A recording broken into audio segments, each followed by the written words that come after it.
It's that time of year again at Johnston's Cranberry Marsh and Muskoka Lakes Winery when we do our spring sanding. But the story of spring sanding actually starts in the winter, when we flood the cranberry marsh and freeze the vines in ice in order to protect them through the long winter months. All winter we keep the snow cleared off the ice so the frost goes deep into the ground and the vines stay dormant. The benefit to all this extra work is when spring comes, we're ready to start sanding.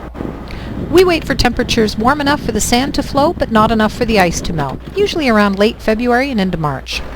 We use a fine beach sand with no silt in it, almost a washed sand. When selecting a site for cranberry growing, availability of sand is important, and we have pockets of sand here on this farm.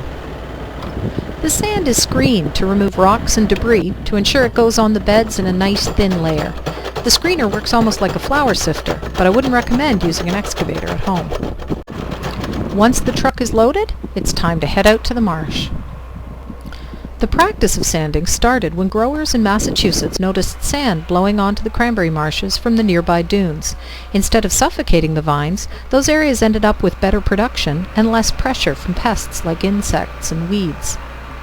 Growers who didn't live near a sand dune started heading out to the bog with wheelbarrows and shovels. Now, every 2 to 3 years, we spread a layer of sand on top of the ice that's about an inch thick. The sand rejuvenates the vines because it buries old growth and gives new growth something to root in.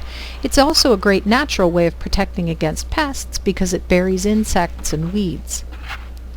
Any areas the truck missed get done by hand, kind of like the old wheelbarrow and shovel days. When the ice melts, the sand settles down among the cranberry vines and works its magic.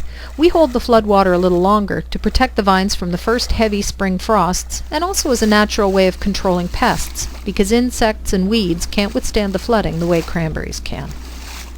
But soon we drain the water like we're doing here, and the cranberries start growing again. And that's it for spring sanding at Johnston's Cranberry Marsh and Muskoka Lakes Winery. We hope you stop by for a visit soon.